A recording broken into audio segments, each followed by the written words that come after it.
আসসালামু আলাইকুম ওয়া রাহমাতুল্লাহি ওয়া বারাকাতুহু।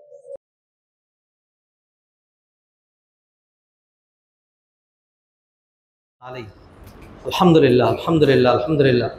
হাজিরানে মজলিস, সম্মানিত ভাই ও বোনেরা, আমরা খুব সম্ভবত শাওয়াল মাসের সর্বশেষ খুতবা আমরা প্রদান করছি। শাওয়াল মাস এটা হজের অন্যতম মাস। শাওয়াল, জিলকাদ, জিলহজ এই তিনটি মাস হজের মাস। কোরআনে আল্লাহ বলেছেন আল হাজ্জু আশহুরুম মালুমাত, হজের তিনটি মাস রয়েছে, হজের তিনটি মাস রয়েছে।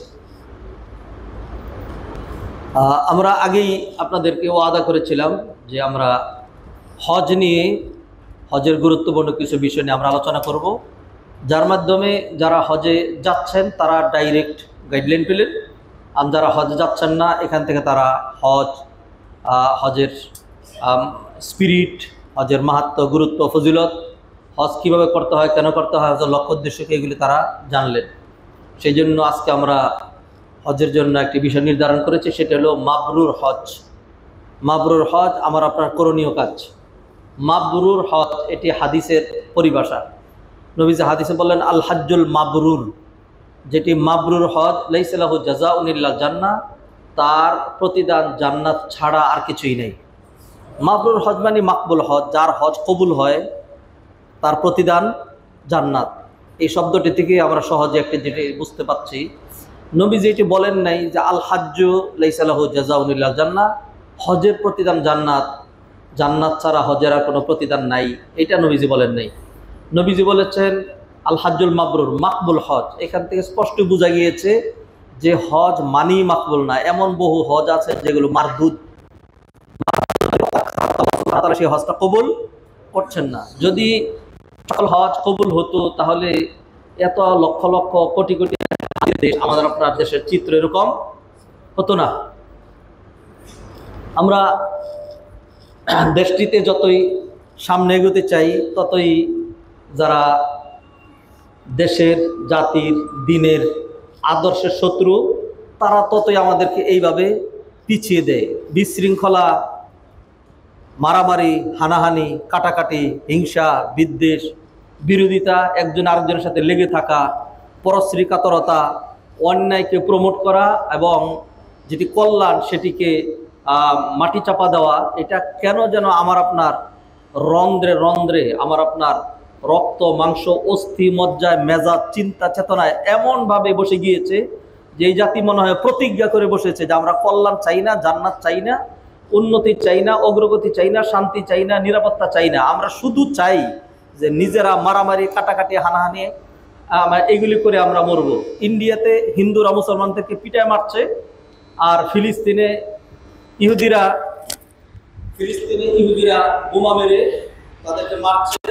আর আমাদের অবস্থা হবে যে অন্য কেউ মারা দরকার নাই, আমি আপনি যথেষ্ট, আপনি আমার কাউন্ট দিবেন, আমি একটা রাজি করবেন, আপনি আমার খুশি করবেন, আমরা নিজেরা লাগালাই করবো, মারামারি করবো। একটি চিত্র সব সময় আমাদের দেশে দেখতে পাই। এই জাতির জন্য মনে হয় মাঝে মাঝে বহুত ইচ্ছা করেছে একটা জালেম, খারাপ, অসভ্য, বর্বর, বম্পট মানে শাসনই দরকার, যে জাতি সবসময় এদেরকে মানে এদের উপরে জুলুমের চাবুক ধরিয়ে মানে অধিকাংশ মানুষের অবস্থা এরকম।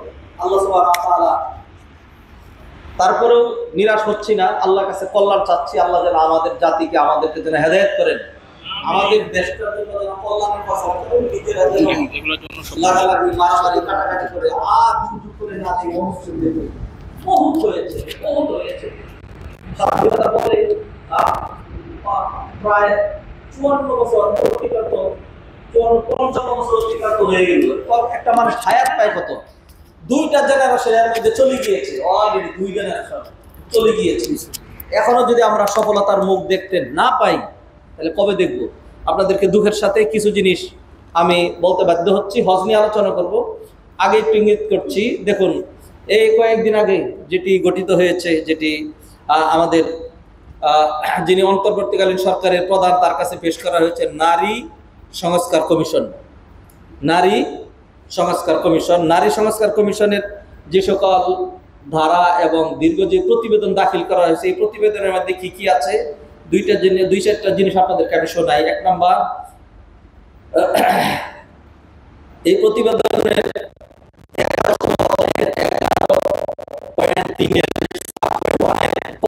বলা হয়েছে নারীদের সম্পত্তির সমান উত্তরাধিকার নিশ্চিত করতে মুসলিম ও হিন্দু উত্তরাধিকারী আইন সংশোধন করা জরুরি।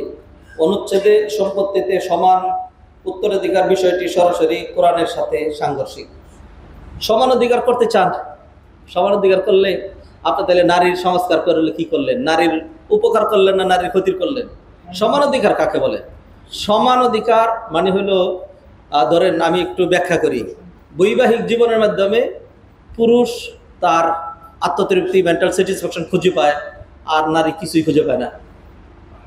নারীর পুরুষ দরকার নাই, নারীর বিয়ার দরকার নাই। বিয়া কার বেশি দরকার?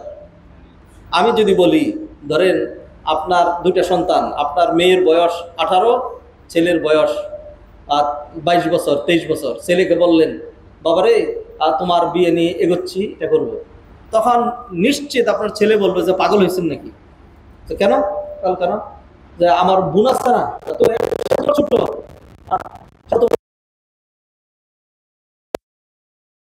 তাই কি হয়েছে? সে মেয়ে মানুষ, তাকে আগে বিয়ে দিব, তারপরে আমার বিয়ে প্রস্তাব। এটা সেও এরকম বুঝে, আপনি এরকম বুঝেন, সমাজ ওরকমই বুঝে। এই কথা থেকে আমি বুঝাইতে চাচ্ছি, বিয়ের প্রয়োজনটা ছেলের চেয়ে মেয়েরই একটু বেশি। অতএব আমার ইনসাফে বলে, ছেলে মেয়ের বিয়ে হইলে এখন থেকে আমরা দাবি করবো মোহর আমরা দিব না, মেয়ে আমাদেরকে মোহর দেবে। কারণ বিয়ের দরকার কার বেশি? আমরা মোহর কাকে দিচ্ছি? অলংকার কাকে দিচ্ছি? স্ত্রীদেরকে দিচ্ছি। হ্যাঁ, ইসলাম যেহেতু বুঝে নাই, আপনি যেহেতু একটু ভালো বুঝছেন, জুতা খাওয়ারা বুঝ যেহেতু আপনার হয়েছে, অতএব আপনার জন্য জুতা খাওয়ার সংস্কারই দরকার।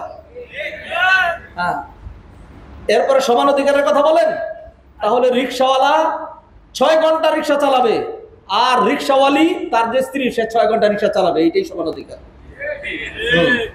সব দিক দিয়ে সমান। আপনি শুধু ভোগের সময়, সুখের সময়, শান্তির সময়, মোহরের সময়, অলংকারের সময়, বসে থাকার সময়, আরামের সময় শুধু নারীর পক্ষে। আর যখন কাজের প্রশ্ন, যখন গঠনের প্রশ্ন, তখন আপনি মানে অন্য আরেক পক্ষে চলে গেলেন। উট পাখি, আপনি উটের ভূমিকা চলে যাবেন। বুঝা নিতে বললে বলবেন আমি পাখি, আর যদি উঠতে বলা হয় তখন বলবেন আমি উট। এটা কোন ধরনের নীতি? সমান অধিকার কাকে বলে? সমান অধিকার মানে আমি যাবো, আমার স্ত্রী তাও পাবে। অতএব এখন থেকে নতুন করে এটা সংস্কার করা হোক, এখন থেকে যে বিবাহ হবে এর মধ্যে কেউ কোনো মোহর পাবে না, পুরুষ কোনো মোহর দিবে না। আলহামদুলিল্লাহ, আমাদের টাকা পয়সা পাইছে গেল, মোহর দেওয়া লাগবে না, যেহেতু সমান অধিকার। লজিক বলে সে আমাকে মোহর দিবে, নারী মোহর দিবে, কারণ তার বিয়ের বেশি দরকার, আমার এত দরকার না।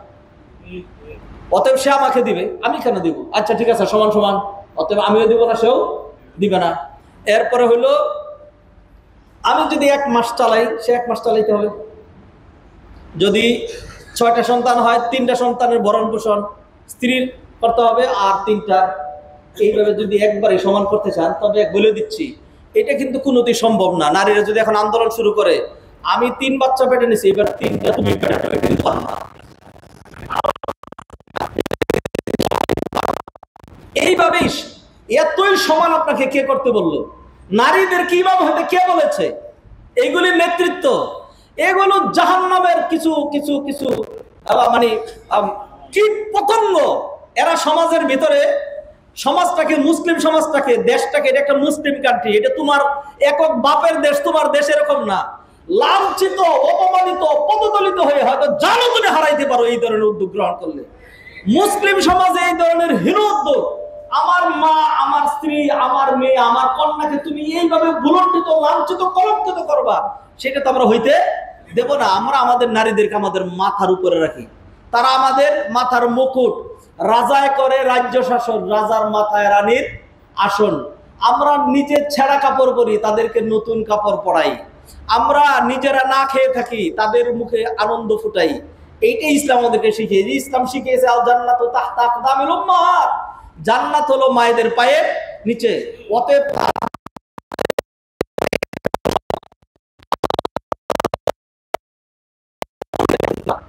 অবমাননা করা, লাঞ্ছিত করা, নারীর সমান অধিকার সুনিশ্চিত করতে চায়, নারীর সমান অধিকার সুনিশ্চিত করবে।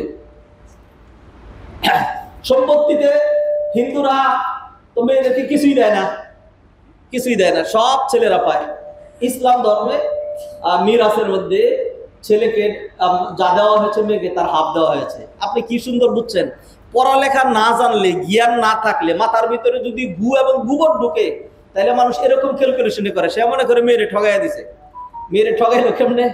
বাবা মারা গেছে, 3 লাখ টাকা রেখে গেছে, একটা ছেলে একটা মেয়ে রেখে গেছে। ইসলাম বলছে 2 লাখ টাকা পাবে ছেলেটা আর 1 লাখ টাকা পাবে মেয়েটা। তা আপনি মনে করলেন হায় আল্লাহ সর্বনাশ করছে রে।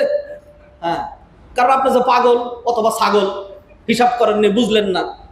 এই ছেলেটা তার বাবা মা মারা যাওয়ার পরে, এখন বাবা মারা যাওয়ার পরে ছেলেটা চিন্তা করলো, আহারে আমার বোনের মনে কত কষ্ট। সে এখন মনে পরিকল্পনা করছে, আমার বাবা যদি থাকতো তাহলে কত সুন্দর করে অনুষ্ঠান করে বিয়ে দিত। সুবিধা নাই। সে যে 2 লাখ টাকা পেয়েছিল, এইখান থেকে সে অন্তত 1 লাখ টাকা খরচ করে বোনের মুখের দিকে তাকিয়ে বোনকে খুব সুন্দর করে বিয়ে শাদীর আয়োজন করে বিয়ে দিল। আর ঝগড়া ঝাঁটি করে বললো যে না, আমার বোনকে অন্তত 2 লাখ টাকা মোহর না দিলে হবে না, 2 লাখ টাকা মোহর দিতে হবে। তো বোনকে 2 লাখ টাকা মোহর নিয়ে দিল, নতুন অলঙ্কারাদি পেল, আর হইলো বাবার এখান থেকে পেয়েছে 1 লাখ টাকা। বাবার এখান থেকে পেয়েছে 1 লাখ টাকা। এরপরে আগে বোন পান্তা ভাত, আলুর ভর্তা, শুটকির ভর্তা, তরি তরকারি কিছু হইলে হইলো, না হইলে নেবে চলতো। এখন বোন তার জামাইকে নিয়ে বেড়াইতে আসে। ভাই চিন্তা করে, আহারে যদি বাবা থাকতো তাইলে তো কত রকম ইয়া করতো। যা ঠিক আছে, হ্যাঁ বাবা নাই, আমারই তো বোন। তখন এইবার এই জামাইকে সমাদর করার জন্য তার গরুর গোশত, মুরগির গোশত, ইলিশ মাছ, আরো কত কিছু কিনা লাগে, খরচ করেই যাচ্ছে। ছেলেটা যখন বিয়ে করতে যাচ্ছে তখন দেখলো তার হাতে আছে মাত্র 80,000 টাকা। বিয়ে করতে তার লাগে আরো 1 লাখ টাকা, আরো 2 লাখ টাকা। বন্ধু বান্ধব থেকে দাঁড় করে সর্বশেষ ওকে মোহর দিয়ে সবকিছু করার পরে এইবার দেখা যাচ্ছে এই ছেলের হাতে ওই যে 2 লাখ টাকা বাবার থেকে পাইছিল, সেই 2 লাখ তো শেষ হইয়া আরো ঋণ হয়েছে তার 2 লাখ। আর ওই মেয়ে যে 1 লাখ টাকা পেয়েছিল, এখন ওই মেয়ের হাতে 1 লাখ না, 2 লাখ না, 3 লাখ না, 4-5 লাখ জমা হয়ে গেছে। সমাজের একদম বাস্তব চিত্র এইটাই, যে বাবার কাছ থেকেও মেয়ে পাচ্ছে, এটার কোনো খরচ নাই, স্বামীর কাছ থেকেও মোহর পাচ্ছে, সেটার কোনো খরচ নাই, এটা জমা থাকবে। অধিকন্তু স্বামীরা তো, পুরুষ তো এরকম পাগলের নাম, যেটা বেতন পাওয়ার আগে চিন্তা করে যে আমার বউর শাড়ি থাকার পরেও আরেকটা দিতে হবে। মহিলা চাইছে যে 1 ভরির একটা অলঙ্কার, সে কারণে না, এটা ছোট হয়ে যায়, আসলে 3 ভরির একটা কিনে দিই। পুরুষ তো এরকম এক জাতির নাম। সত্যিকার ক্যালকুলেশন করে দেখেন দেখি, ইসলাম কি পুরুষদেরকে বেশি দিয়েছে না নারীদেরকে বেশি দিয়েছে? এরপরে যেই টাকাটাই আমি পেলাম, সেইখান থেকে আমার স্ত্রী, সন্তান আদি, বাড়ি ভাড়া, যাবতীয় খরচ আদি সব আমার উপরে দায়িত্ব, নারীর উপর কোনো দায়িত্ব নাই। তাহলে কম দিল কোথায়? আপনি একজনকে বাজারে পাঠাইলেন, লিস্ট দিলেন 5,000 টাকা দিয়ে, লিস্ট দিলেন কিনতে লাগবে 10,000 টাকা। আরেকজনকে বাজারে পাঠাইলেন, লিস্ট দিয়া টাকা দিয়ে দিলেন 2,000 টাকা, লিস্ট দিলেন 1,000 টাকা। তাহলে 2,000 টাকা নিয়ে কেনাকাটা করে তার 1,000 থাকলো, আর 5,000 টাকা নিয়ে কেনাকাটা করতে গিয়ে তার পকেট থেকে আরো ভরতে হলো। তাহলে ফলে বেশি বেনিফিট। এইগুলো তো বুঝতে হবে। জ্ঞান, এত অপূর্ণাঙ্গ জ্ঞান আর এত মানে জ্ঞানের নামে প্রতারণা, এইগুলি নিয়ে আপনারা কোরআন হাদিসের আইনের সাথে টক্কর দিতে চান? আউযু বিল্লাহি মিনাশ শাইতানির রাজিম। আল্লাহ সুবহানাহু ওয়া তাআলা যদি হেদায়েত করেন, তাহলে যদি আমাদের জাতি হেদায়েত পায়, নতুবা হেদায়েতের 2 নাম্বার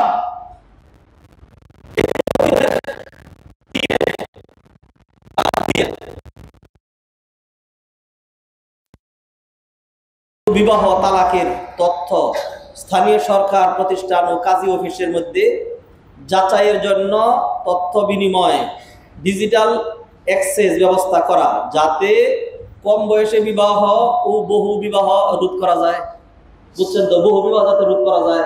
তাইলে আমাদের যে 40 লক্ষ 50 লক্ষ মেয়ে আছে, ওই যে তারা যেটা বাস্তবায়ন করতে চাচ্ছে, এরা যেন পতিতাবৃত্তি করতে পারে, আর ওই জানোয়ার গুলো যেন উল্টাপাল্টা রাস্তায় কুত্তার মতো যেন করতে পারে, সমাজটাকে যেন ওরকম বানানো যায়, সেই জন্য এটা ঢুকাইছে। যে ঢুকাইছে সেও পতিতা, আর যে পরামর্শ দিচ্ছে সেও পতিতা, যাতে এটা করা যায়, সেই জন্য আইন করা দরকার। 3 নাম্বার,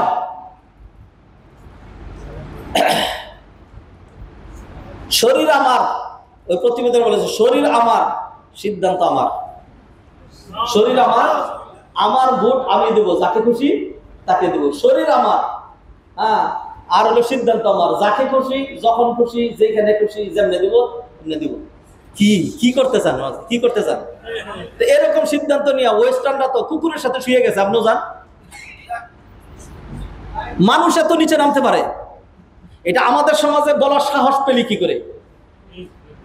জিহ্বা কোথায়, গর্দান কোথায়?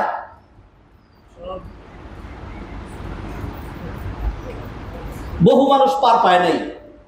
এখন নতুন করে আবার সমাজে বিশৃঙ্খলা। আল্লাহ সুবহানাহু ওয়া তাআলা এই জাতির কল্যাণে কি রেখেছেন জানি না। এইটার পিছনে কেউ যদি দৌড়ায়, যে কেউ দৌড়াবে, কোনোভাবে এত সহজ না। এর আগেও বহুবার এই আইন, মানে মিরাস আইন সংশোধন করার জন্য ছেলে মেয়ে সমান পাবে, এটা বাস্তবায়ন করার জন্য বহুবার উদ্যোগ নেওয়া হয়েছে, পারে নাই। এখন আবার নতুন করে আসছে এটার মধ্যে। 4 নাম্বার, শুধু আপনাদেরকে শুনাই, কারণ এটা নিয়ে আলোচনা না, আমি সঙ্গত কারণে মাবরুর হজ নিয়ে আজকে আমাকে কথা বলা লাগবে, এই জন্য আর ব্যাখ্যা যাচ্ছি না। শুধু শুনে আপনি দেখেন যে এইগুলো পড়ার পরে, জানার পরে, দেখার পরে, ডিসকাস করার পরে একজন মানুষ শুয়ে থাকে কেমনে? যারা মনে করেন চুপচাপ বসে থাকবো, আপনার মধ্যে কি ধরনের ইমান? এগুলি শোনার পরে যদি আপনার গায়ে রক্ত গরম না হয়, মেজাজ খারাপ না হয়, এর বিরুদ্ধে প্রতিবাদ জানাইতে না পারেন, তাহলে তো বুঝাই গেল একজন মানুষ শুয়ে রয়েছে, গরম পানি ঢেলে দেওয়ার পরেও নড়ে না, ছুরি ঢুকাই দেওয়ার পরেও নড়ে না, তারপরে হলো পাথর ফেলে দেওয়ার পরেও নড়ে না। কেন? এত ভদ্র যে তার জান নাই, প্রাণ।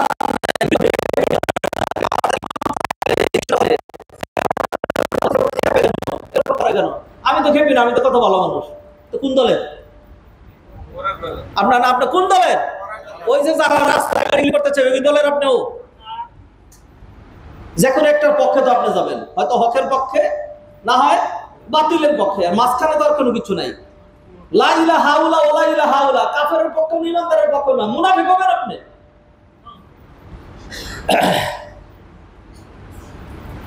নাম্বার 4, 10ম অধ্যায়ের 10-2 অনুচ্ছেদে বলা হয়েছে সমাজে প্রচলিত প্রথা, কুসংস্কার ও মাসিক সম্পর্কে ভ্রান্ত ও নেতিবাচক ভ্রান্ত ধারণা নারীদের, এইগুলি নিয়ে এটা আলোচনা যাচ্ছি না। 5 নম্বর 4th অধ্যায়ের 4-1 অনুচ্ছেদে বলা হয়েছে নারী ও শিশু সংক্রান্ত নীতি প্রণয়ন ও বাস্তবায়নের সহায়তা করে এটি নারীর অধিকার রক্ষা ও জেন্ডার সমতা নিশ্চিত করতে নীতিমালা প্রণয়ন, বাস্তবায়ন, পর্যবেক্ষণ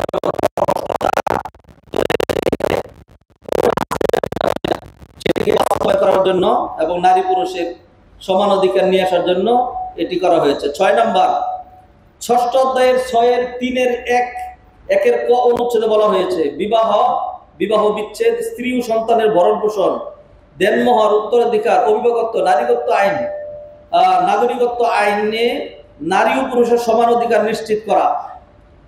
আচ্ছা, 7 বাদ দিলাম। 8 তৃতীয় অধ্যায়ের ঘ অনুচ্ছেদে বলা হয়েছে বহু বিবাহ প্রথা বিলুপ্ত করতে হবে। আচ্ছা, 9 বলা হচ্ছে শ্রম আইনে যৌনকর্মীদের শ্রমিক হিসেবে স্বীকৃতি দিতে হবে। শ্রম আইন আছে, সেখানে মানুষ রিক্সা চালায়, তার একটা অধিকার আছে, শ্রমিকরা কাজ করে। তো কিছু মহিলা আছে তারা প্রতিবৃত্তি করে বেলায়, তাদেরকে স্বীকৃতি দিতে হবে যারা যৌনকর্মী। এর আগেও বহু আগে কিন্তু এটা আসতে পারে নাই, আবার নতুন করে একই জিনিস ঘুরাই করে এইটি বাস্তবায়ন করা লাগবে, পিছন থেকে কেউ খুঁজায়। হ্যাঁ, এটি বাস্তবায়ন করা লাগবে।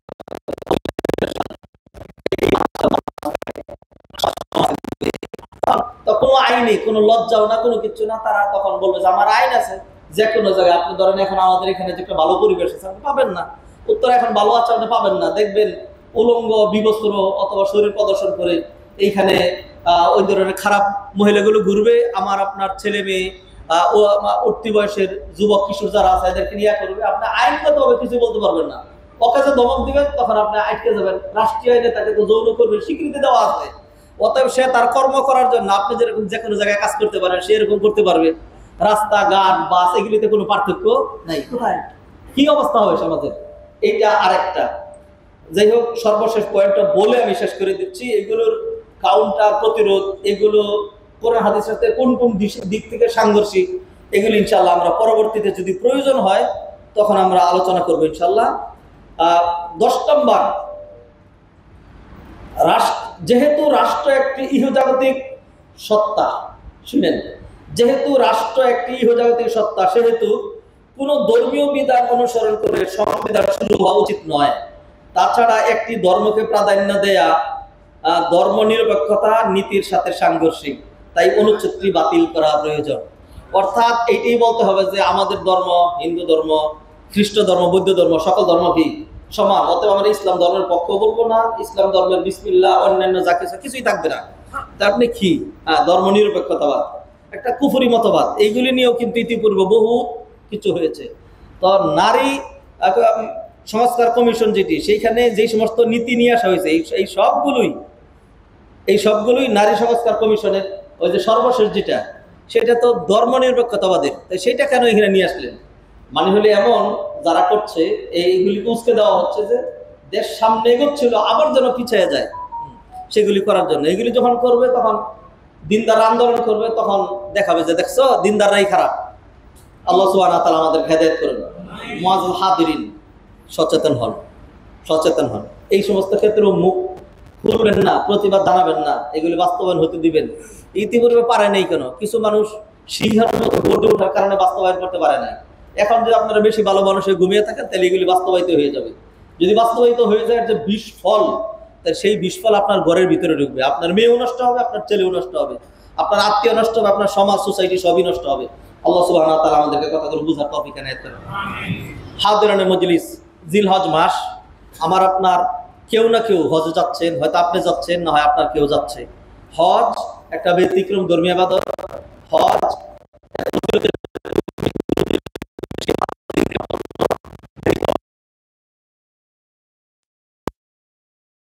করে বছরে একবার রোজা রাখে, এগুলির মাসালা মাসেল একটু আলাদা, হজেরটা একটু আলাদা।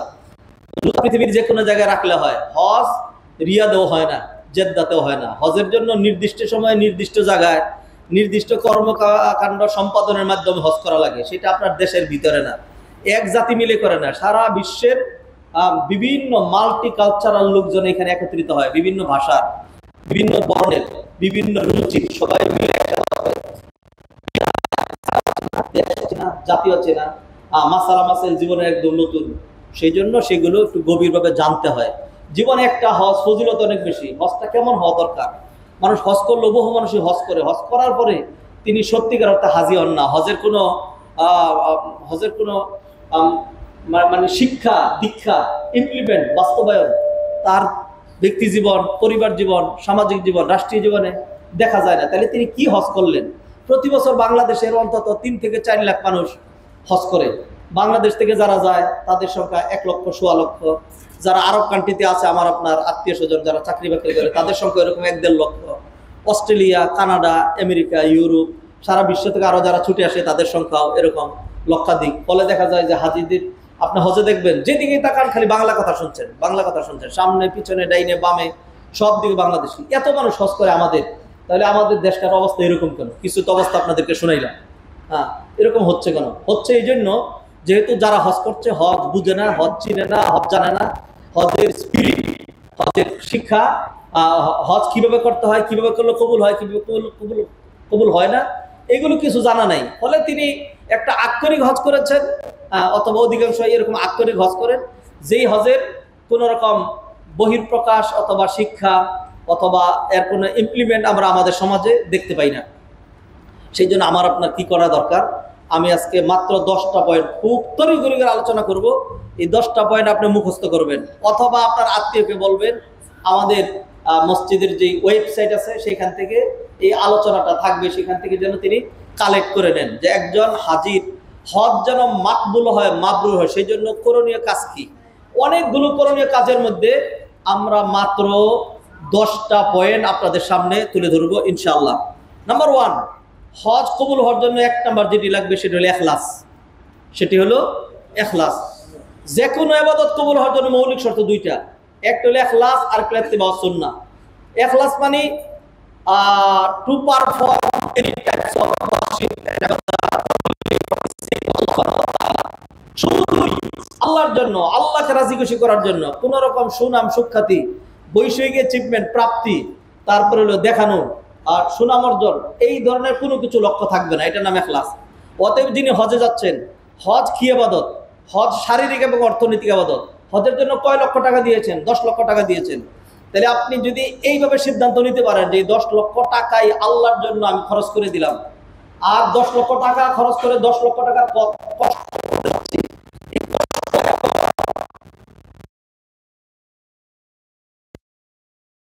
তাইলে আপনার সেইখানে এইখানে ইখলাস থাকলো, আর নাহলে ইখলাস থাকলো না। যদি সেইখানে গিয়ে যৎসামান্য বিষয় নিয়ে আপনি দেখা গেল হজের স্পিরিট আর ধরে রাখতে পারলেন না, তাহলে আপনি এত টাকা করেছি, এত টাকা দিয়েছি, এই টাকা যে খরচ করলেন এই টাকাটাই আপনার হজ। অতএব এই হজের আনুষ্ঠানিকতায় যা পান আলহামদুলিল্লাহ, যেটা পাইলেন না ছেড়ে দেন, আল্লাহর কাছে বিচার দিয়ে দেন। যদি আপনার উপর কেউ জুলুম করে থাকে, যার সাথে গিয়েছে সে যদি আপনার সাথে অন্যায় করে থাকে, আল্লাহ তার বিচার করবেন। আপনি নিজ হাতে বিচারটা নিয়ে নিয়েন না, আর সেখানে অল্প না। বহু মানুষ যার সাথে হজে যায় সেখানে তার সাথে পারলে মারামারি, কাটাকাটি, হানাহানি শুরু করে দেয়। অনেকে বলে যে মক্কায় তো ঠিক আছে, দেশে আসেন, আপনার 12টা বাজাবো, আমি দেখাবো। তা একই তো কথা হলো, ওইখানেও যদি খারাপ নিয়ত করেন তাইলেও কিন্তু আল্লাহ সুবহানাহু ওয়া তাআলা যে ধমক দিয়েছেন, ওমান ইউরিদ ফিহি বিইলহাদিন বিযুলমিন নুযিকহু মিন আযাবিন আলীম, আল্লাহ সুবহানাহু ওয়া তাআলা কঠিন আযাবের ধমকি দিয়েছেন। অতএব ছেড়ে দেন না। আপনি আসা যাওয়া করছেন, তারপরে মুআল্লিম ফি আছে, তারপরে হলো কি বলে যে ওইখানকার আনুষ্ঠানিকতার খরচ আছে, এই সব যাওয়ার পরে যার সাথে গিয়েছেন সে কয় লাখ টাকা লাভ করছে আপনার কাছ থেকে, যৎসামান্য কিছু লাভ করতে পারে, সেটা কোনোভাবেই তো 1 লাখ টাকার বেশি তো না। 1 লাখ টাকা খেতে সহজ, এইটুকুনের জন্য হজ নষ্ট করে দিবেন? হজ নষ্ট করেন না। তাইলে আপনাকে মনে করতে হবে যে টাকা যেটা খরচ করলাম আল্লাহর জন্য, কষ্ট যেটা করলাম সেটাও কি? টাকা খরচ করে কষ্ট করতে যাচ্ছি, এই মানসিকতায় যদি যেতে পারেন তাইলে যাইয়েন, আর নাহলে খামাখা ফ্যামিলি থেকে ডিটাচ থাকবেন, টাকাও খরচ করলেন, কষ্ট করলেন, কেন? কিসের দরকার নাই। অতএব ইখলাস বুঝেন। আপনি হজ, তাওয়াফ, সাই, ইহরাম, টাকা খরচ, কষ্ট করা সব যদি এইভাবে মেনে নিতে পারেন যে আল্লাহর জন্য আমি করতে পারবো, তাইলে এটার নাম ইখলাস। আর ইখলাসের যদি ঘাটতি হয় তাহলে আপনার ইবাদত কবুল হবে না। 2 নম্বর শর্ত, সেটি কি? সেটি হলো ইত্তেবাউ সুন্নাহ। নবীজি সাল্লাল্লাহু আলাইহি সাল্লাম থিওরি দেওয়ার মানুষ না, তিনি প্র্যাকটিক্যাল ম্যান ছিলেন, মোস্ট প্র্যাকটিক্যাল ম্যান। কোনো কাজ এরকম না যে এই তোমরা করো, আমি আসি, আমি অর্ডার দেনওয়ালা, আমি রাষ্ট্রপ্রধান, এরকম নবীজি করতেন না। খন্দক খনন করার সময় নবীজি তখন রাষ্ট্রপ্রধান, নবীজি অর্ডার দিতে পারতেন যে একদম শক্ত অর্ডার, 1 সপ্তাহ সময় দিলাম, 1000 শ্রমিক, এটা কাটা শেষ হইতে হবে। যদি কাজে কোথাও গাফলতি হয় তাহলে জারিয়া হবে, তার গর্দান চলে যাবে। সাহাবীরা ভক্তি সহকারে কাজ করতেন, নবীজি তা করেন নেই।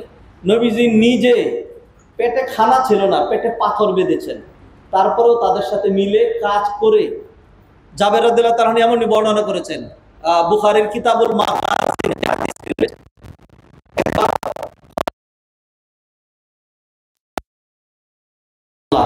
এমন একটা পাথর সামনে আসছে, ভাঙতেও পারছি না, উঠাতেও পারছি না। নবীজি সাল্লাল্লাহু আলাইহি ওয়াসাল্লাম বললেন, আতুনের মেওয়াল, আমাকে কোদালটা দাও। এরপরে নবীজি সাল্লাল্লাহু আলাইহি ওয়াসাল্লাম যখন কোদালটা উপরে তুললেন, তখন নবীজির পেটের কাপড় একটু উপরের দিকে উঠে গেল। জাবের রাদিয়াল্লাহু তাআলা দেখলেন নবীজি তার পেটের মধ্যে একটা চ্যাপ্টা পাথর দিয়ে আর একটা কাপড় দিয়ে টাইট করে বেঁধে রেখেছেন।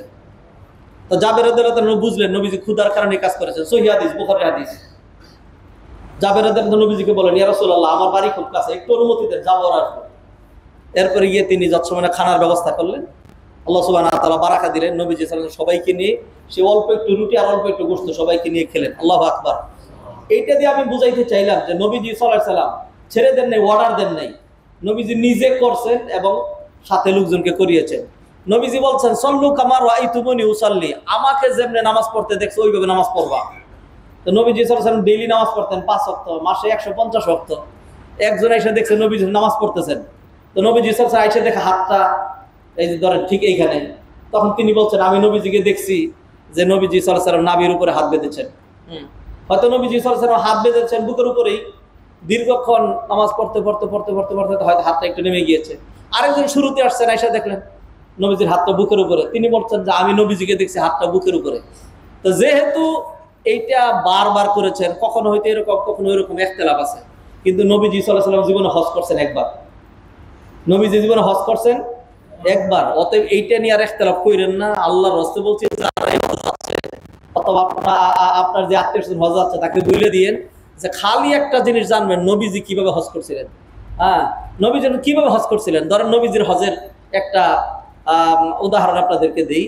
সেটা হলো হজের মূল দিবস হলো আরাফা, ইয়মে আরাফা। আরাফার ময়দানে অবস্থান করতে হয় জোহরের ওয়াক্ত থেকে বেলা ডুবা পর্যন্ত।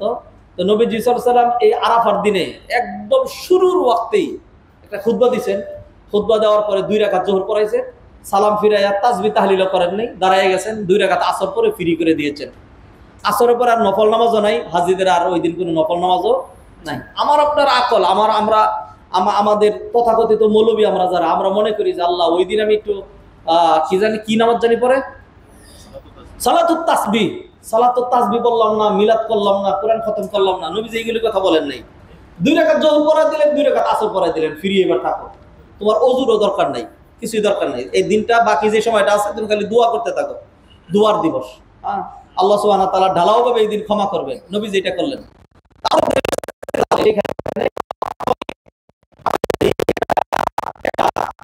একটা অনাকাঙ্ক্ষিত চিত্র আমরা দেখি, সেটা হলো যে একদল জোহর 2 রাকাত, আসর 2 রাকাত পড়ছে, আরেকদল বলছে অসম্ভব, আমরা মক্কায় আসছি অনেক দিন আগে, আমরা এখন মুকিম হয়ে গেছি, অতএব আমরা জোহর পড়বো 4 রাকাত।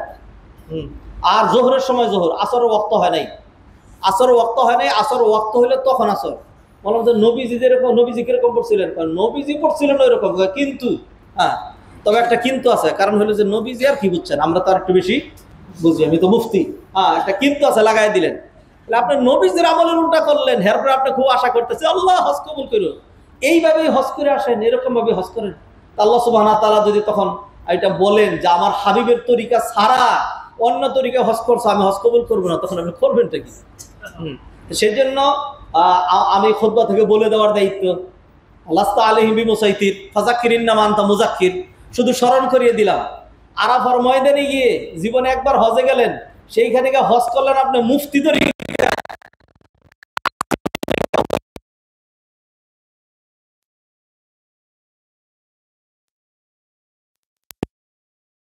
হজ করব নবী তরিকায়, হজ করব নবী তরিকায়। এইটাও তিতা লাগে, নবীজির কথা বললে সেটাও তিতা লাগে, ও মুফতির কথা বললে সেটা খুব ভালো লাগে। আল্লাহর রাস্তে বলছি, একেবারে আল্লাহকে সাক্ষী রেখে বলছি, আমাদের তরিকায় নয়, মাদানী তরিকায় নয়, কোন তরিকা নয়। আমরা যেটা কথা বলি সেটা হলো নবীজি সাল্লাল্লাহু আলাইহি সাল্লামের তরিকায় হজ কেমনে করা শিখাইছে। নবীজি আগে বলেন নাই, 10 হিজরিতে তিনি হজ করলেন, তখন বললেন খুদু আন্নি মানাসিকাকুম, তোমরা আমার থেকে হজ শিখে নাও, লাআল্লি লা আলকাকুম বাদা আমি হাযা আবাদা, হইতে পারে এই দিনের পরে তোমাদের সাথে আর আমার সাক্ষাৎ হচ্ছে না। শিখে নাও। অতএব আমার আপনার প্রত্যয় হবে এটা, যে যদি হজ করি তাহলে কার তরিকায় করব? নবীর তরিকায়। মুফতি সাহেব বলবেন যে নবীজি জোহর আসর একসাথেই পড়ছিলেন, কিন্তু আছে। আমি আমার এই ক্লাসমেট, বাংলাদেশের বড় একজন মুফতি, বড় আলেম, নাম বললে চিনবে, তাকে সে আরাফার ময়দানেই ধরলাম যে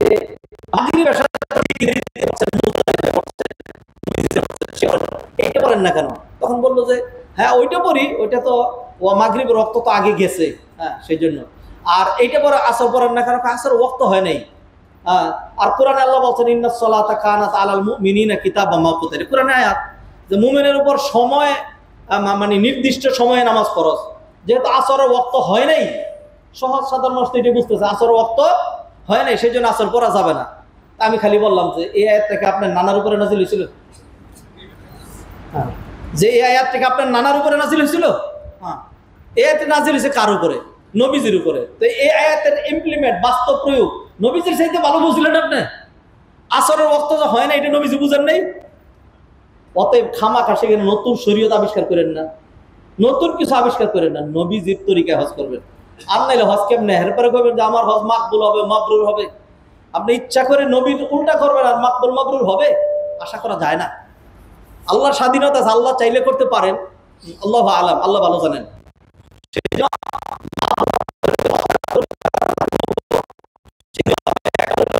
অ্যাবসলিউটলি 100% কষ্ট করবো আল্লাহর জন্য, টাকা খরচ করবো আল্লাহর জন্য, চোখ নিয়ন্ত্রণ করবো আল্লাহর জন্য, জবান নিয়ন্ত্রণ করবো আল্লাহর জন্য, সকল কিছু টার্গেট হবে একমাত্র আল্লাহ সন্তুষ্টি। এটার নাম ইখলাস।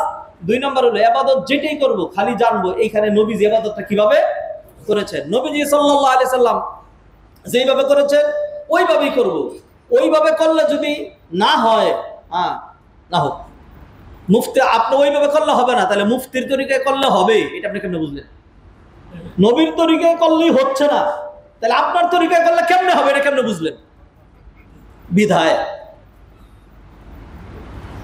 এই পয়েন্টটা মনে রাখবেন যে নবীজি সাল্লাল্লাহু আলাইহি ওয়াসাল্লাম সুন্নাহ অনুযায়ী হজ করা লাগবে। 3 নাম্বার, হজের রুকন আরকান সব ঠিকঠাক মতো আদায় করা। আপনি এগুলি আদায় করে তারপর আল্লাহর কাছে আশা করবেন আল্লাহ সুবহানাহু ওয়া তাআলা যেন মাফ করে দেন। হাজারো চেষ্টা করার পর কত ভুলভ্রান্তি হয়ে যায়, ইচ্ছা করে ছেড়ে দিবেন, ইচ্ছা করে ছেড়ে দিয়েন না। যেমন ধরেন 10 তারিখ রাত 11 তারিখ রাত মিনায় থাকা হলো ওয়াজিব, মিনায় থাকা ওয়াজিব। এখন কিছু হুজুররা তার হাজিকে রাখতেছে না, বললো মক্কায় থাকেন, আরামে থাকেন, যে তাইলে রাতটা থাকতে হবে না ওইখানে, সব হাজিরা থাকতেছে, থাকা সুন্নত, এটা থাকা সুন্নত। হ্যাঁ, আপনারা থাকলেও চলবে, তাহলে কঙ্কর মারা, আরে কঙ্কর আপনারটা মেরে দিলে হবে। মাশাআল্লাহ, তাহলে হাজিরে নিলেন কেন? আপনি এইখান থেকে বলতেন হাজি সাহেব কিছুই দরকার না, আপনি যে বড় লোক মানুষ, আপনার না গেলেও হজ হয়ে যাবে, এই দেশেই থাকেন, খালি টাকাটা আমার দিয়ে দেন, তাইলে হয়ে যাবে। হ্যাঁ, এইভাবেই করতেন। হাজিরে নিয়ে আপনি মক্কায় শুয়ে রাখবেন, মিনায় থাকতে দিবেন না।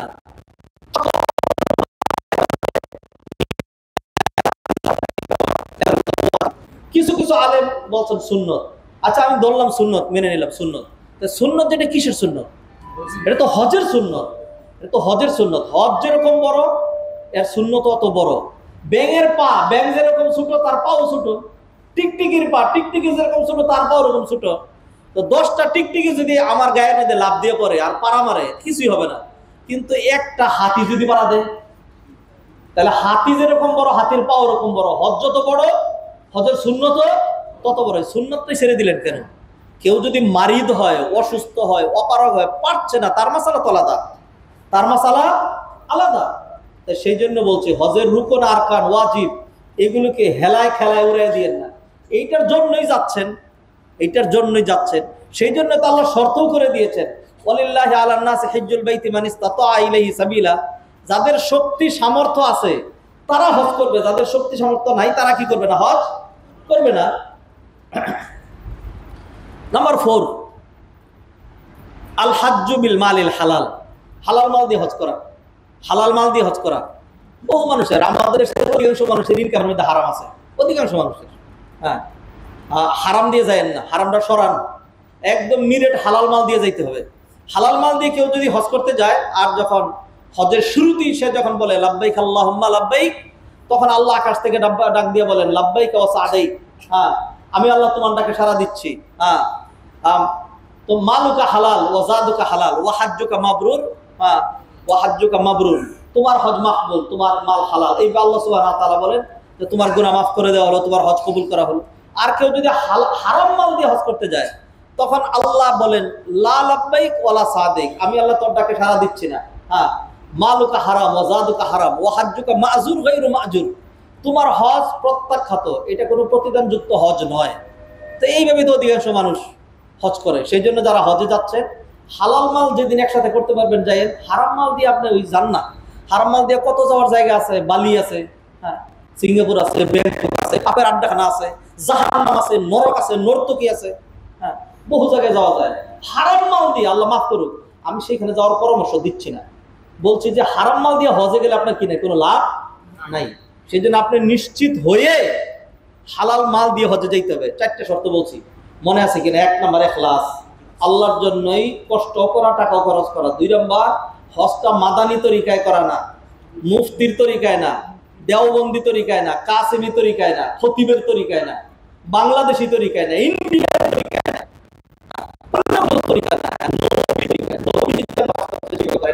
এটা ইত্তেবা সুন্নাহ।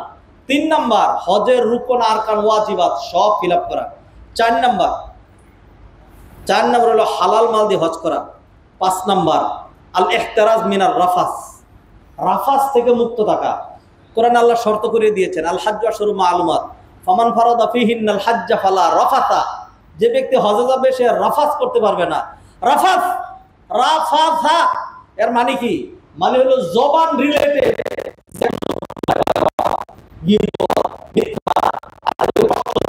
গালমন্দ করা ইত্যাদি জবান রিলেটেড যত গুনাহ আছে এটাকে বলা হয় রাফাস। তাহলে জবানের হেফাজত করতে হবে, জবানের হেফাজত করতে হবে। এই হলো 5। 6 নাম্বার ওয়ালা ফুসুকা, কোন রকম পাপাচারে লিপ্ত হতে পারবে না।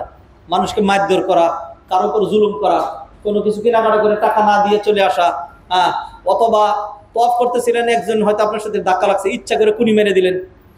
মানুষ এরকম করে, বলো সে আপনার উপর পড়ছে, এই কথা ঠিক, এখন কেন পড়ছে আপনি মনে করতে সে ইচ্ছা করে পড়ে গেছে? ইচ্ছা করে মানুষ পড়ে যায়?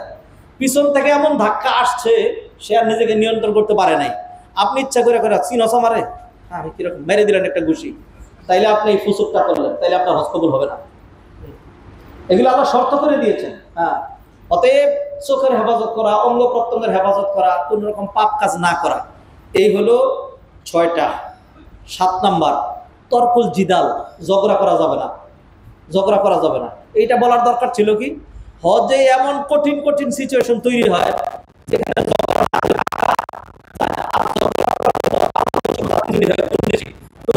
জানি না সেটা কোন দেশি ঝগড়ার মধ্যে এক্সপার্ট, মাশাআল্লাহ। যে যত ঝগড়া, আরে বাবা রে, কারে কয়, উদাহরণ সহ লেখো কত প্রকার ও কি কি। হ্যাঁ, আউযুবিল্লাহি মিনাশ শাইতানির রাজিম। এইখানে আপনি অশিক্ষিত হয়ে যাবেন, পারি না, ঝগড়া পারিও না, পারবো না, পারার দরকারও নেই কোন অবস্থাতেই। যা হয় আমার কি হবে, না হয় বাস মিস হবে, কি হবে, না হয় সিট পাবো না, কি হবে, না হয় হোটেল পাবো না, না হয় রাস্তায় থাকতে হবে, হারাম তো আছে, আপনি হারামে গিয়ে থাকেন। হ্যাঁ, সবই পাচ্ছেন সামান্য কারণে, একটু একটু কারণে। একই বাসে একই গ্রুপের লোকজন, হ্যাঁ, যিনি সামনের সিটে বসছেন তিনি না হয় 3 ঘন্টা আগে মক্কা পৌঁছাবেন, যিনি পিছনের সিটে তিনি না হয় 3 ঘন্টা পরে পৌঁছাবেন। এইটুকুনি তো পারতে, এর চেয়ে বেশি দেওয়ার পার্থক্য নেই। এক বাসেই আমরা যাচ্ছি, যিনি সামনের সিটে উঠলেন, হ্যাঁ, তিনি আমার থেকে 3 ঘন্টার বেশি আগে তার যাবেন না। এটা নিয়ে ঝগড়া করেন, এটা নিয়ে ঝগড়া, এটুকু নিয়ে ঝগড়া করেন না, কোনো কিছু নিয়ে ঝগড়া করেন, নিজের গ্রুপের কারোর সাথেও না, অন্য কারোর সাথেও না। এই হলো 7টা পয়েন্ট। ফামান ফারাদা ফিহিন্নাল হাজ্জ ফালা।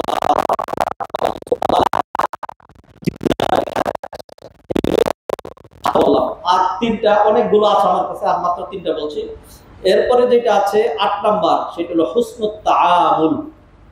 হুসনুত তাআমুল, হুসনুত তাআমুল, মানুষের সাথে ভালো ব্যবহার করা, মানুষের সাথে ভালো ব্যবহার করা, মিষ্টি হাসি, মিষ্টি কথা, বিনম্রতা, তারপরে মানুষের সাথে মুসাফা করা, তারপরে ছাড় দেওয়া, মানুষকে ক্ষমা করা, সালাম দেওয়া ইত্যাদি। হুসনুত তাআমুল, ভালো ব্যবহার, গুড কন্ডাক্ট, গুড বিহেভিয়ার। হ্যাঁ, এটা তো নাই আমাদের, আমরা এই দিক থেকে খুব পিছনে। আমাদের নামাজের অভাব নাই, দাড়িওয়ালার অভাব নাই, রুমালওয়ালার অভাব নাই, টুপিওয়ালার অভাব নাই, চরিত্রবান, আখলাকওয়ালা, নীতি নৈতিকতা, ইথিক্সওয়ালার খুব অভাব। আর সবচেয়ে বেশি অভাব আমাদের দেশে আমানতদারের অভাব। আমানতদারের সাংঘাতিক অভাব। মসজিদের টাকা মারে দেয়, মাদ্রাসার টাকা মেরে দিচ্ছে, কালেকশনের টাকা মেরে দিচ্ছে। মাশাআল্লাহ, কি সুন্দর। খেয়ানত, খালি খেয়ানত, কত ভাবে খেয়ানত হয়। রাষ্ট্রের কোটি কোটি টাকা নাই, এটা রাষ্ট্রীয় কর্মকর্তা যারা, তাদেরকে বলে কি করবো, যে আমাদের মধ্যেই নেই, আলেম ওলামাদের মধ্যে নেই, মসজিদ মাদ্রাসার কমিটির মধ্যে নেই। হ্যাঁ, কি করবো, দুঃখ এটা। এইগুলি দিক দিয়ে আমরা খুব পিছনে, ইবাদতের দিক দিয়ে আমরা খুব আগে। মাশাআল্লাহ, পোশাক দেখবেন, দাড়ি দেখবেন, পাগড়ি দেখবেন, বহুত। আল্লাহ আমাদেরকে মাফ করেন। 8টা বলেছে, 8টা মুখস্থ হইতে হবে। ইখলাস, সুন্নত অনুযায়ী হজ করা, তারপর হলো হজের রুকন আরকান ওয়াজিবাত সব আদায় করা, 4 নাম্বার হালাল মাল দিয়ে হজ করা, 5 নাম্বার জবানকে হেফাজত করা, 6 নাম্বার যে কোনো পাপাচার, অঙ্গ প্রত্যঙ্গ দিয়ে হয়, চোখের হেফাজত, হাতের হেফাজত, এগুলি হেফাজত করা, 7 নাম্বার কোনোভাবেই ঝগড়াঝাটি করা যাবে না, 8 নাম্বার বলছি গুড কন্ডাক্ট, গুড বিহেভিয়ার মানুষের সাথে। আচ্ছা, 9 নাম্বার যেটা, এটা অনেক বেশি জরুরি। এরপর 10 যেটা, সেটা যে কি পরিমাণ জরুরি বলাই বাহুল্য। 9 নাম্বার সেটা হলো ওয়াল কাযিমিন আল গায়জ, ক্রোধকে নিয়ন্ত্রণ করা। ক্রোধ, রাগ, যেই রাগ মানুষকে জানোয়ার বানিয়ে দেয়, ক্রোধ নিয়ন্ত্রণ করা। রাগ তো থাকতে হবে, রাগ মানুষ নাকি, রাগ থাকতে হবে, রাগ থাকতে হবে, কিন্তু রাগের নিয়ন্ত্রণ থাকতে হবে, বাইরে যেন না বের হয়। ভিতরে যতক্ষণ আছে ততক্ষণ পাক, বাইরে বের হইলেই কি না পাক। ক্রোধ আপনি ভিতরে রাখেন। হ্যাঁ, ধরেন এই যে মসজিদে আসছেন, হয়তো পেটের মধ্যে পাক দিচ্ছে, বাইরে বেরোইতে দিয়েন না, তাইলে নামাজ হবে। আর যদি মনে করেন যে না, আমি 2 নম্বর লোক না, বায়ু বেরোইতেছি, বের করে দেবো, এরপরে জুমার নামাজ যত ইখলাসের সাথে পড়েন আর হবে না, কারণ আপনার বায়ু কি বেরিয়ে গেছে, ভিতরেরটা বাইরে বের করে দিয়েছেন। তা আপনি রাগ ভিতরে আছে, রাইখা দেন এরকম করে, হজ হয়ে যাবে। বের করে দিলেন, রাগ দেখাই ফেললেন, হজ হবে না। আপনার হজ হবে না। এই জন্য রাগ নিয়ন্ত্রণ করা লাগবে। রাগের জায়গা মক্কায়, রাগের জায়গা মদিনায়, রাগের জায়গা হজের মধ্যে, রাগের জায়গা হাজিদের সাথে। কার সাথে রাগ দেখাইছেন? ওই বেটা তো আল্লাহর ঘরের মেহমান। আপনি তো হয়তো হারাম মাল দিয়ে গেছেন, না হয় বেড়াগিরি দেখানোর জন্য গেছেন। আল্লাহ মাফ করুন। সেই জন্য আল্লাহর রাস্তা মনে করবেন, হাজিদের মধ্যে আমার স্ট্যাটাস সবচেয়ে কম, আর বাকিদের সবার স্ট্যাটাস অনেক বেশি। নিজের একদম পানির সাথে মিশিয়ে দিবেন, আল্লাহ আপনার মান মর্যাদা বাড়াই দিবেন, আপনার হজ হয়ে যাবে।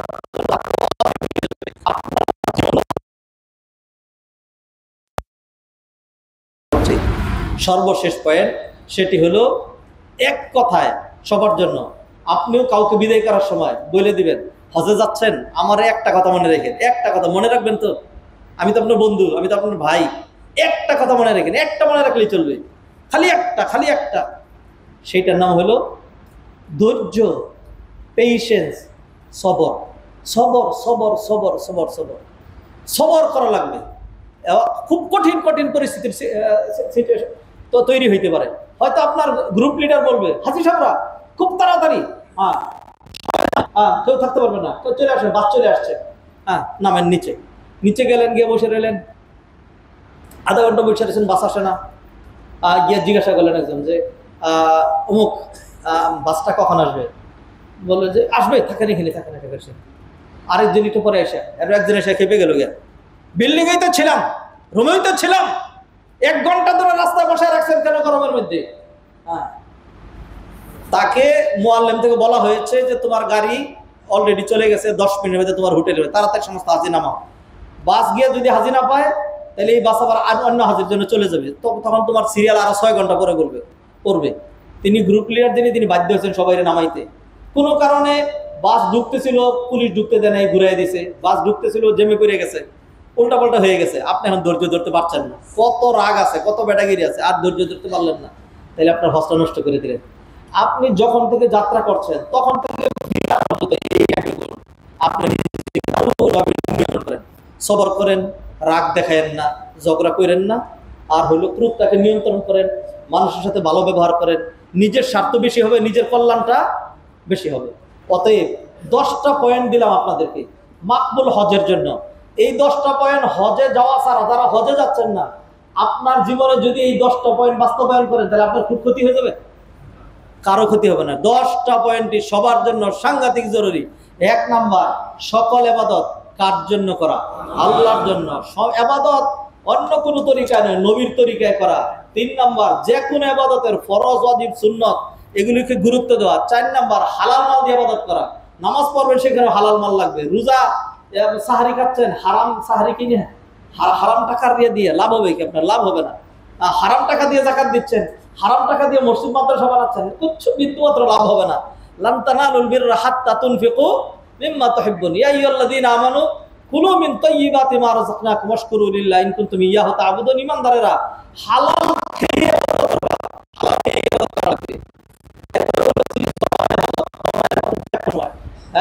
আমাদের যে সমস্যা হয়, শুধু জবানের কারণে বেশি সমস্যা হয়, জবানের কারণেই বেশি সমস্যা হয়। নবীজি বললেন, মান ইয়াদমানুলি মা বাইনা ফাক্কাইহি ওয়া মা বাইনা রিজলিহি ইয়াদমানু লাহুল জান্নাহ।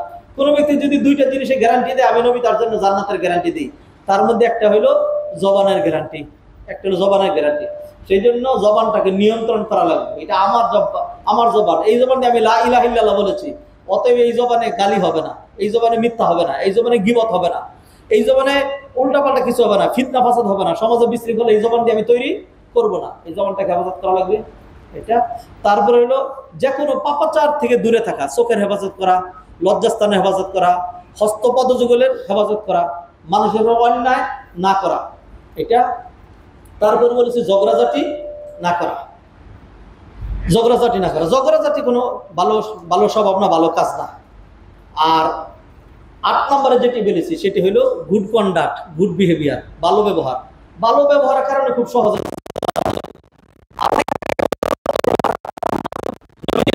সামনে একজন মহিলার কথা আলোচনা করা হলো। এই মহিলা অনেক দান সৎকার করে, অনেক নামাজ পড়ে, সব ভালো। তবে কোনো মানুষের সব ভালো থাকে না, তারও একটা নেগেটিভ আছে। হাদিসে বলে দেওয়া হয়েছে, গায়রা আন্নাহা তুযি জিরানাহা বিলিসানিহা, সে শুধু তার জবান দিয়ে তার প্রতিবেশিনীদেরকে, অন্যান্য মহিলাদেরকে জবান দিয়ে একটু কষ্ট দেয়। নবীজি বলেন, হিয়া ফিন নার, এই মহিলা জাহান্নামে যাবে। আরেক মহিলার কথা বলা হলো, যেই মহিলা এত বেশি দান সদকাও করতে পারে না আর এত নফল ইবাদত করে না, তবে তার ব্যবহার খুব ভালো। নবীজি সাল্লাল্লাহু আলাইহি সাল্লাম বললেন হিয়া ফিল জান্নাহ, এই মহিলা জান্নাতে যাবে। নবীজির সামনে দুইটা জানা হলো। একজনের ক্ষেত্রে লোকজন বলল যে এই লোকটা অনেক ভালো মানুষ ছিল, হ্যাঁ, তখন নবীজি বললেন ওয়াজাবাত। আরেকজনের ক্ষেত্রে লোকজন বলল যে না, এই লোকটা খুব খারাপ ছিল, তখন নবীজি বললেন ওয়াজাবাত। এরপর ওমর রাদিয়াল্লাহু তাআলা আনহু এবং সাহাবীরা জিজ্ঞাসা করলেন ইয়া রাসূলুল্লাহ, এই দুই ব্যক্তির ক্ষেত্রে আপনি ওয়াজাবাত বললেন, বুঝলাম না। তখন নবীজি সাল্লাল্লাহু আলাইহি সাল্লাম বললেন তোমরা সাক্ষী দিয়েছো এই লোকটা ভালো ছিল, সেই জন্য আমি বলেছি তার জন্য জান্নাত ওয়াজিব হয়েছে। আর এই লোকের ক্ষেত্রে তোমরা বলছো লোকটা খুব খারাপ ছিল, সেই জন্য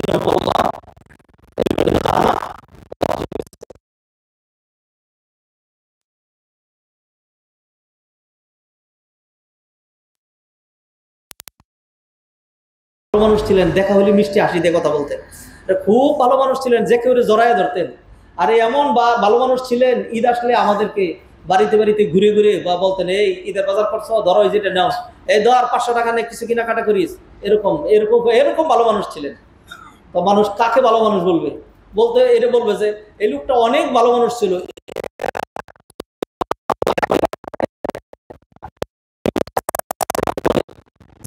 সেই জন্য ব্যবহার ভালো লাগবে। এবং লাস্ট দুটো পয়েন্ট সেটি হলো ক্রোধ। ক্রোধ মানুষকে এমন পর্যায়ে নেয় তার নিজের ক্ষতি করে, পরিবারের ক্ষতি করে। এই যে সংসারের বিচ্ছেদগুলি যে হয় শুধু ক্রোধের কারণে, রাগের কারণে। এরপর এসে বলে হুজুর খুব রাগ হয়ে গেছিলাম, হিতে জ্ঞান ছিল না, আমি তো তালাক দিয়ে ফেলছি, এখন কি চান? না, এটা ছাড়া তো চলবে না, আমাদের দুটো বাচ্চাও আছে তো। হ্যাঁ, বলে আর কোনো কাজ হবে না। আপনি তো বুঝছিলেন, কেমনে তালাক দিচ্ছেন? তো এইখানে দাঁড়ায় বলছে এক তালাক, পরে আর শরীরে আরেকখানে বলছে আরেক তালাক, আরেকখানে। কারণ তালাকের একটা মাসালা আছে, কেউ যদি একই বৈঠকে একসাথে 3 তালাক দেয়, হ্যাঁ, তাইলে অনেক উলামায়ে কেরামের মতে 1 তালাক হয়। যাতে 1 না 3টাই কার্যকরী হয়, সেই জন্য সে 3 জায়গায় গিয়ে গেছে। তো ভালোই করছেন। তো রাগের কারণে কি হলো? আমও গেল, চালাও গেল। রাগ, আপনার হজও যাবে, টাকাও গেছে, কষ্ট করলেন, দেশে থাকলে কামাই করতে পারতেন, তাও পারলেন না। ফ্যামিলি থেকে ডিটাচ থাকলেন, লাভ হইলো কি? হজের রিয়েকশন হইলো। হজ করে যদি কেউ ভালো না হয়, হ্যাঁ, তার আর ভালো হওয়ার কোনো সম্ভাবনা মোটামুটি নেই। এটা হলো সুপার ডোজ। হজ হলো সুপার ডোজ। নামাজে ভালো হয় নাই, রোজায় ভালো হয় নাই, জাকাতে ভালো হয় নাই, দেশে ভালো হয় নাই, কোরআন হাদিসে ওয়াজ নসিহতে ভালো হয় নাই, শেষমেশ কাবা ঘরে গিয়ে সেইখানেও ভালো হয় নাই। এই লোক আর ভালো হওয়ার কোনো সম্ভাবনা নাই, আল্লাহ মাফ করুক। সর্বশেষ পয়েন্ট সেটা হলো সবর, ধৈর্য ধৈর্য ধৈর্য। আল্লাহ সুবহানাহু ওয়া তাআলা আমাদের সবাইকে, যারা আমরা যাচ্ছি তাদেরকে, আমাদের আত্মীয় স্বজন যারা যাচ্ছে তাদেরকে, সারা বিশ্ব থেকে যারা আসছে সবাইকে, সারা বিশ্বের সকল মুসলমানকে আল্লাহ সুবহানাহু ওয়া তাআলা মাবরুর এবং মাকবুল হজ করার তৌফিক এনায়েত করেন। যারা এবার যাচ্ছে না, আল্লাহ সুবহানাহু ওয়া তাআলা তাদেরকে তৌফিক এনায়েত করেন।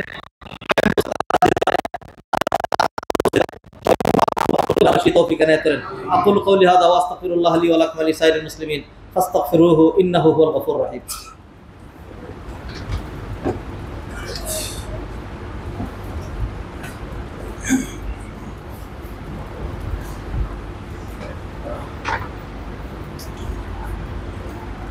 আলহামদুলিল্লাহ হামদান কাসীরা ওয়া সাব্বিহুহু বুকরাতান ওয়া আসীলা ওয়া উসাল্লি ওয়া উসাল্লিম আলা সাইয়্যিদিল মুরসালিন ওয়া আলা আলিহি ওয়া আসহাবিহি আজমাইন ওয়া আলা মান সালাকা সাবিলাহুম ইলা ইয়াউমিনা ওয়া ইলা ইয়াউমিদ্দিন।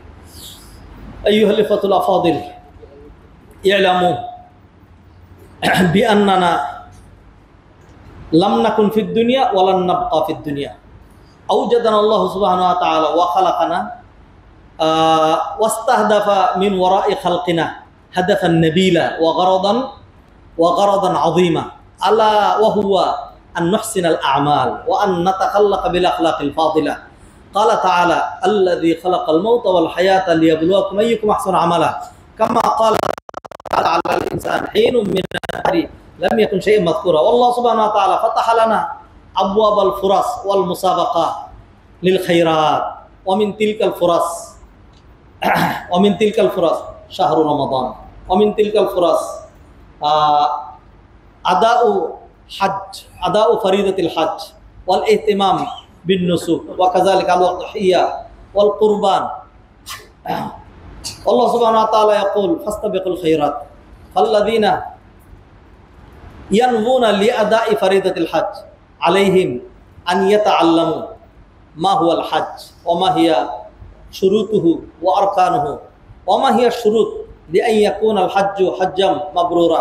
ওয়া ক্বাদ যাকারনা ফিল খুতবাহ আল উলা আশারাতা শুরুত লি আদা ফরিদাতিল হজ ইবতিদাআন মিন আল ইখলাস ওয়া ইত্তিবা'i সুন্নতি নবী সাল্লাল্লাহু আলাইহি ওয়াসাল্লাম ওয়াল ইহতিমাম বিল ফারায়েদ ওয়াল ওয়াজিবাত ওয়া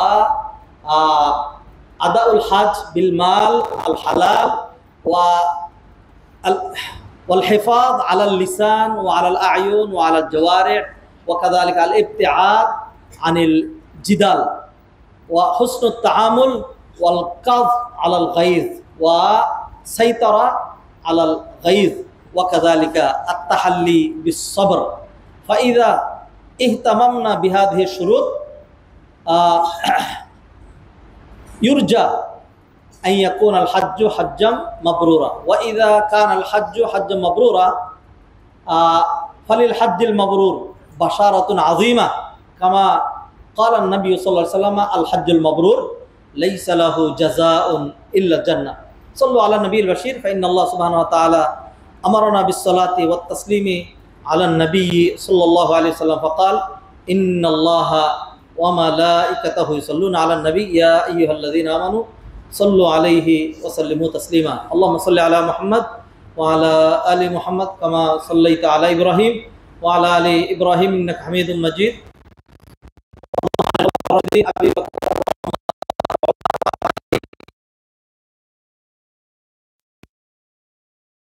وجودك وإحسانك يا أرحم الراحمين اللهم أعز الإسلام والمسلمين وأذل الشرك والمشركين والكفر والكافرين اللهم انصر المجاهدين في كل مكان اللهم انصر إخواننا المستضعفين في كل مكان اللهم انصر إخواننا المسلمين في كشمير وفي الهند وفي فلسطين وفي كل بقعة من بقاعك يا رب العالمين نسألك اللهم ووفق جميع الحجاج لأن يرجعوا إلى بلادهم غانمين سالمين ولأن يهتموا بشروط حج المبرور فيكون حجهم حجا مبرورا وسعيهم سعي مشكورا ربنا آتنا في الدنيا حسنة وفي الآخرة حسنة وقنا عذاب النار ربنا تقبل منا إنك أنت السميع العليم وتب علينا إنك أنت التواب الرحيم برحمتك يا أرحم الراحمين